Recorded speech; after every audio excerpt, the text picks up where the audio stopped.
আসসালামু আলাইকুম। 2022-এর টয়োটা ইয়ারএস এই গাড়িটা আমার কাছে অ্যাভেলেবেল আছে। গাড়ি চলছে 2,14,000 কিলোমিটার। গাড়ি গিয়ার মাক্কিনার সাহসকালা আছে। আসলে বাকিটা দেখতে পারেন। গাড়ির প্রাইস ধরা হচ্ছে 33,500 রিয়াল। লাস্ট 33,000 রিয়ালের গাড়িটা নিতে পারবেন। 2022-এর মডেল, লাস্ট 33,000 রিয়াল,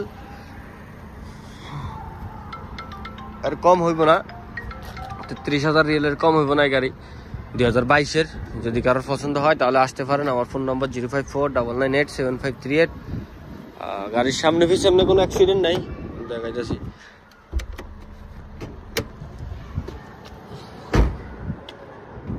সামনে পিছে ফ্রেশ আছে।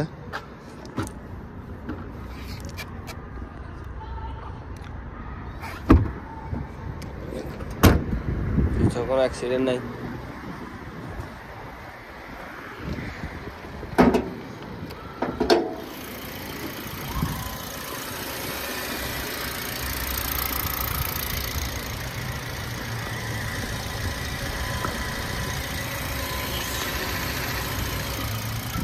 মাক্কিনা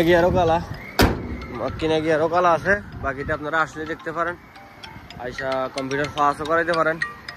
আমার ফোন নম্বর 05499875538।